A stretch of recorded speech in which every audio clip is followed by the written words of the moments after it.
She had spent 3 years breathing the dust of his stables, a ghost haunting the edges of his fortress. He could smell her, a ghost of a scent that drove him to the brink of madness. But every time the Alpha King reached for the shadow, she vanished into the soot. She was a maid to the world, but a sovereign in her blood, a secret that could get her killed. Now the invitation had been issued, a public mockery designed to break her. But that night, the girl from the stables didn't run. She walked into the light and brought the kingdom to its knees. For when an alpha finally finds his queen, he doesn't just claim her, he burns the world down to keep her. The scent arrived before he did. Wren froze, her fingers buried deep in the matted mane of a high-strung warhorse. She didn't need to hear the heavy thud of boots on stone or the sudden, suffocating hush of the bustling stables to know. Her body betrayed her before her mind could process the danger. It was a prickle of electricity at the base of her skull, a sudden sharp tightening in her chest that made her lungs feel too small for her ribs. Mountain air and lightning. The king was here. She let go of the horse's lead, the metal buckle clattering against the floor, with a sound that seemed like a thunderclap in the sudden silence of the barn. Old Silas looked up from a nearby stall, his weathered face tight with a warning he didn't need to speak. He knew the drill. He knew that for 3 years, Wren had been a ghost haunting the edges of the iron fortress, a girl who disappeared whenever the air grew heavy with the king's authority. Wren didn't stay for the official inspection. She wiped her grease-stained hands on her breeches, ducking low behind the wooden partitions. Through the gaps in the stalls, she caught a glimpse of him, Alpha King Valerius. He moved with a predatory grace, his dark cloak swirling around his heels like a physical shadow. He was speaking to the head groom, his voice a low, resonant rumble that vibrated in Wren's very marrow. Every instinct she possessed screamed at her to look away, but the fated bond was a cruel master. For a heartbeat, she peered through the shadows. He looked frustrated, his nostrils flared as if he were hunting a ghost. He was catching it, the faint floral trace of her scent that even the smell of manure and hay couldn't fully mask. "Is there someone else on duty today?" Valerius asked, his eyes sweeping the rafters, missing her by a mere inch. Wren's heart hammered against her teeth. She retreated into the shadows of the rear hayloft, slipping through the small rotting door that led to the frost-covered paddock. The biting winter air hit her face like a physical blow, a sharp contrast to the suffocating heat of the king's presence. She ducked behind the stone watering trough, her lungs dragging in air in great jagged gulps. 3 years of living like a hunted animal, 3 years of scrubbing floors and mucking stalls to ensure he never saw her long enough to truly recognize her. She was the daughter of the Silver Kingdom, a dead princess living in the heart of her enemy's lair. If the Alpha King ever realized the stable girl was his fated mate, her life of invisibility would end, and the real hunt would begin. The sanctuary of the paddocks lasted only until the heavy iron gates of the fortress creaked open, announcing a secondary arrival that chilled Wren's blood more than the winter air ever could. A carriage, lacquered in the obsidian and gold of the southern marches, rolled into the courtyard with a predatory elegance. Wren pressed herself deeper into the shadow of the stone archway, her heart still hammering from her near miss with Valerius. But as the carriage door opened, her breath hitched for an entirely different reason. Lady Kaelie stepped onto the gravel, her silks whispering like a warning. She was the niece of Baron Vane, the man who had turned Wren's childhood home into a pyre. Kaelie had been a constant, cruel fixture in the Silver Kingdom's court, a girl who had once pulled Wren's hair in the royal gardens while whispering that some birds were meant for cages. Wren lowered her head, pulling her soot-stained cap lower over her brow, and began to move toward the servants' entrance with the practiced, invisible shuffle of a drudge. But fate was a jagged blade. A stray gust of wind caught a loose piece of parchment from Kaelie's hand, swirling it across the dirt until it slapped against Wren's worn leather boot. Wren froze. Every instinct told her to run, but to ignore a noble's property was a floggable offense. She knelt, her fingers trembling as she retrieved the paper and held it out without lifting her gaze. "You there, girl," Kaelie's voice drawled, sharp as a whetted stone. "Hand it over." Wren stepped forward, keeping her eyes fixed on the hem of Kaelie's expensive gown. As she extended her hand, the sun caught the pale, unblemished skin of her inner wrist, a stark contrast to the grime on her palms. Kaelie's gloved hand snapped out, not for the paper, but for Wren's chin. With a cruel jerk, she forced Wren's face upward. The silence that followed was deafening. Kaelie's eyes, cold and calculating, raked over Wren's features. The high bridge of her nose, the tilt of her emerald eyes, the stubborn set of a jaw that had once held a crown. A slow, venomous smile spread across Kaelie's lips as recognition sparked like a match in the dark. "Well, well," Kaelie whispered, her breath smelling of peppermint and malice. "I was told the little silver princess had perished in the flames, but here you are, smelling of manure and wood smoke." Wren's pulse thrummed in her ears. "I don't know what you mean, my lady. I am only Wren." Kaelie leaned in closer, her grip tightening until Wren's skin bruised. "You always were a terrible liar, Seraphina. To think the great Alpha King is hunting for a mate while his enemy's daughter mucks his stalls." She let go suddenly, shoving Wren back. A wicked light danced in her eyes. "I think I shall have some fun with you before I hand you to my uncle. It's time the court saw what has become of the Silver Kingdom's pride." The following morning, the humiliation began in earnest. The news of Lady Kaelie's charity toward the stable drudge spread through the Iron Fortress like a contagion, drawing a crowd of snickering servants and bored nobles to the central courtyard. Wren stood in the center of the flagstones, her shoulders rigid, feeling the weight of 100 judgmental eyes. She could see old Silas hovering near the barn doors, his knuckles white as he gripped a pitchfork, his eyes pleading with her to remain calm. Lady Kaelie emerged from the main hall, flanked by 2 handmaidens who carried a wooden crate between them. She looked radiant in silk, the color of a bruised plum.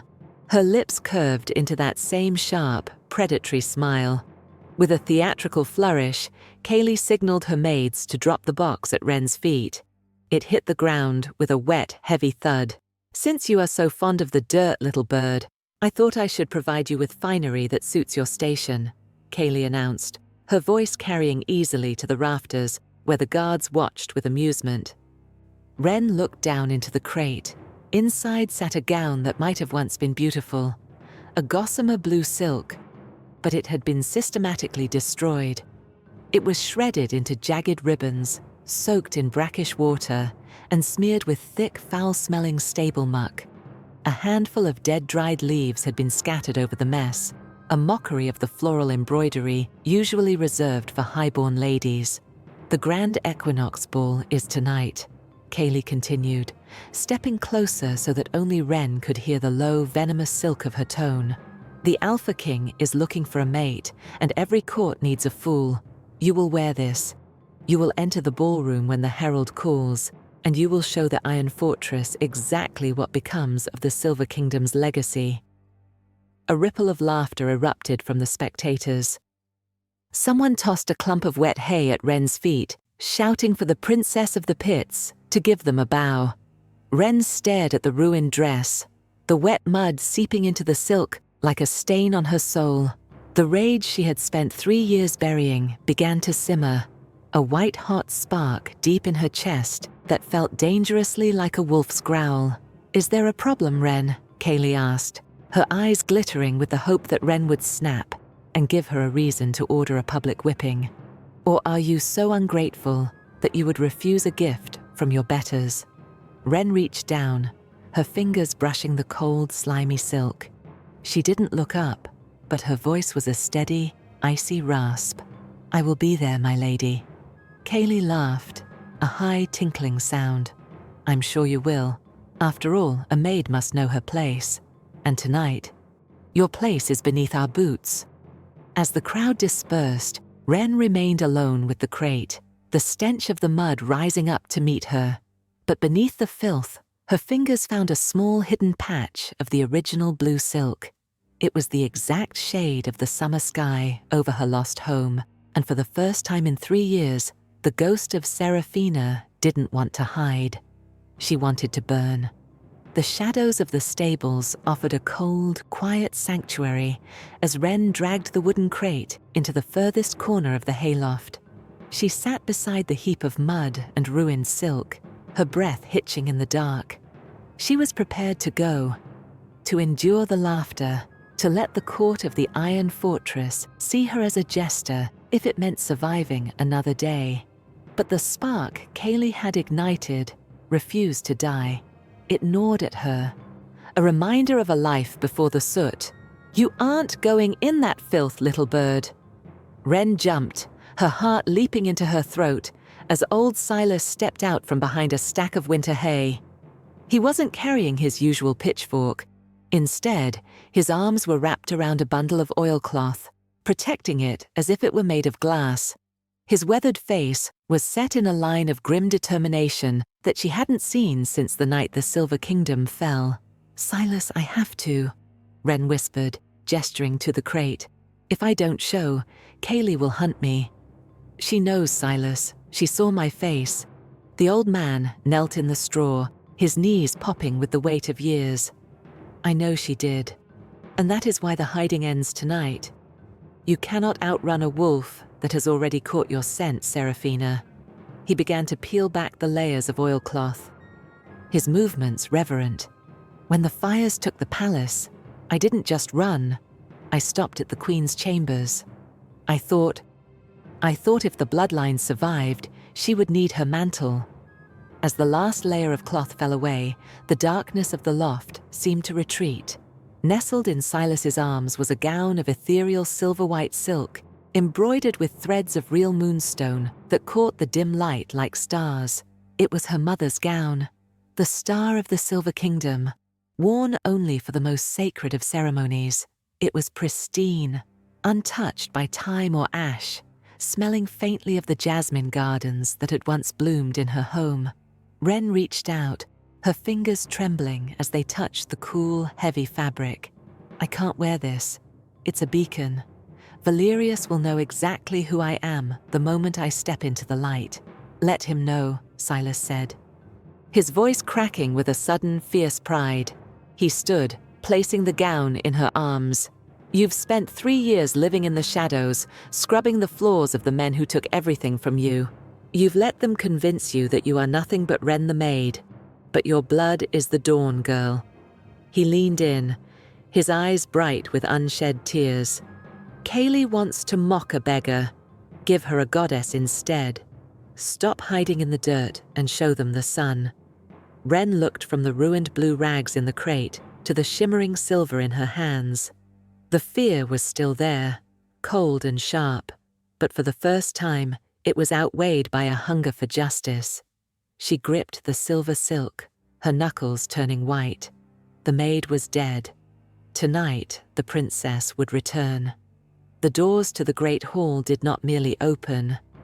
They groaned under the weight of a presence that seemed to alter the very air of the Iron Fortress. Inside the Grand Equinox Ball was a sea of shimmering gold, vibrant velvets, and the cruel, expectant energy of a court waiting for a kill. Lady Kaelie stood near the dais, wineglass in hand, her eyes darting toward the entrance with a predatory gleam. She had told everyone to expect a comedy, a spectacle of filth and failure, to break the monotony of the evening. When the herald's staff struck the floor, his voice faltered, the announcement dying in his throat. Wren stepped into the light. She did not wear the mud-caked rags Kaelie had gifted her. She did not smell of manure or the desperate sweat of a stable hand. Instead, she was draped in the liquid starlight of the Silver Kingdom. The gown clung to her frame, like a second skin of moonstone and silk, trailing behind her with a whisper that silenced the orchestra. Her hair, usually hidden under a soot-stained cap, fell in a silken river down her back, and her eyes, green as a mountain forest after rain, were fixed forward with a terrifying royal clarity. For a heartbeat, the court held its breath, suspended in a vacuum of disbelief. Then, a low, jagged titter of laughter erupted from the back of the room. "The maid," someone whispered loud enough to carry. "Look at the little horse girl playing at being a queen." Kaelie's face twisted, her lips parting to deliver the final crushing blow of mockery that would send the guards to drag Wren out by her hair. But the insult never left her tongue. The air in the ballroom didn't just change, it vanished. A physical weight crashed down upon the shoulders of every noble in the room, a suffocating primal pressure that forced the mockers to their knees. It was the Alpha's aura, unleashed with the violence of a breaking dam. King Valerius had risen. He didn't look at the herald or the guards, or even the sputtering Lady Kaelie. His gaze was locked onto the girl at the top of the stairs with an intensity that bordered on madness. The mountain air and lightning scent that had always haunted Wren now exploded into a gale, filling every corner of the hall until there was no room for anything but him and her. He didn't speak, but his power roared for him, a silent command that demanded the world stop spinning. The laughter died, replaced by a terrifying hollow silence as the court realized the joke was over. The king wasn't looking at a maid to be mocked. He was looking at a goddess who had finally stepped out of the shadows. And for the first time in 3 years, Wren didn't look away.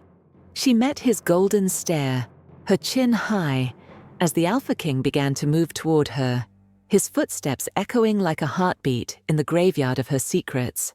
The silence in the ballroom was no longer empty. It was a living thing, heavy and suffocating under the weight of Valerius's unleashed aura.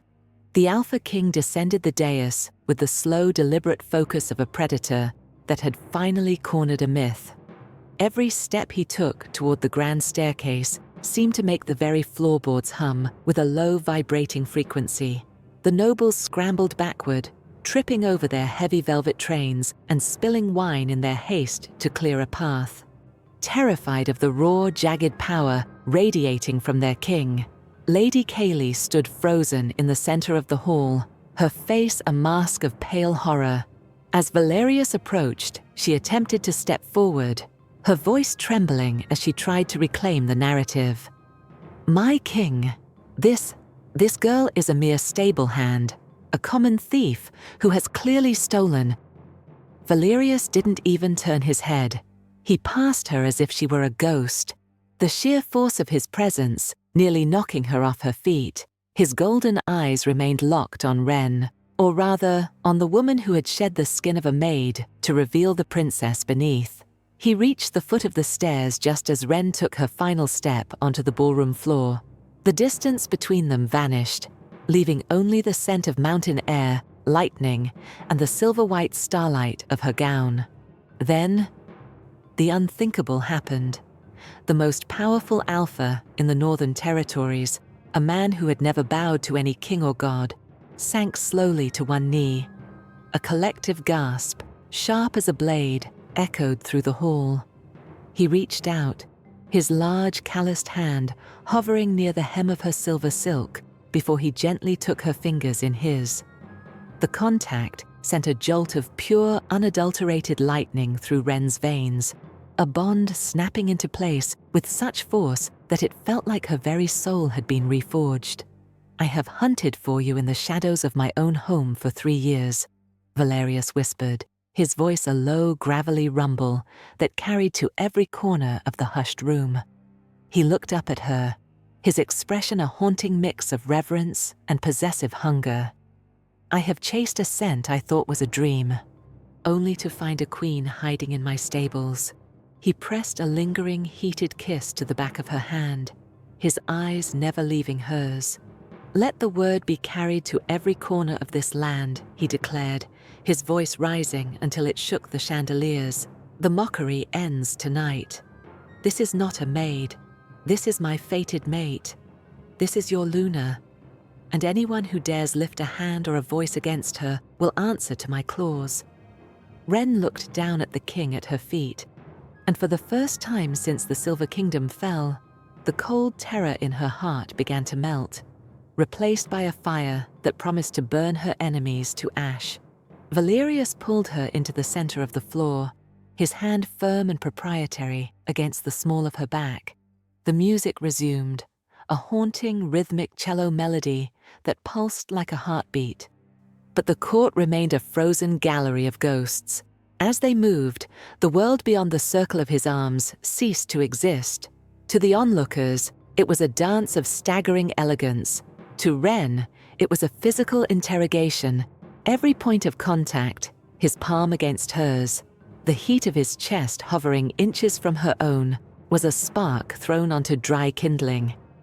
"You smell of the silver woods in midsummer," Valerius murmured, his voice a low vibration that seemed to bypass her ears and strike directly at her soul. He spun her inward, his strength effortless, before catching her in a close, breathless embrace. "I have prowled the halls of this fortress for 3 years, Seraphina. Did you think I wouldn't recognize the scent of the woman I was born to hunt?" Wren's breath hitched at the sound of her true name, a name that hadn't been spoken aloud since the night the sky turned red with fire. She tried to maintain the mask of the stoic maid, but the bond was stripping her bare. "You are mistaken, my king," she whispered, though her voice lacked conviction. "I am a girl from the stables, a ghost in your kitchen." "No ghost has a heart that thunders like yours," he countered, his golden eyes darkening with a predatory hunger.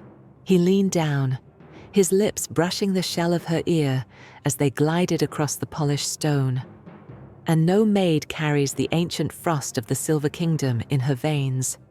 Tell me your name. Give it to me freely, or I will tear it from the stars themselves." As the tempo of the waltz accelerated, the physical connection began to trigger something long buried within her. For 3 years, her inner wolf had been a cold, silent thing, dampened by grief and the need for survival. But now, under the heat of Valerius's touch and the command in his tone, a low, tectonic growl began to echo in the back of her mind. A golden light seemed to flicker behind her vision, and the scent of the room sharpened. She could smell the fear of the nobles, the jealousy of Kaelie, and the overwhelming, intoxicating musk of the alpha standing before her. Her dormant wolf was clawing at the cage of her ribs, desperate to answer his call.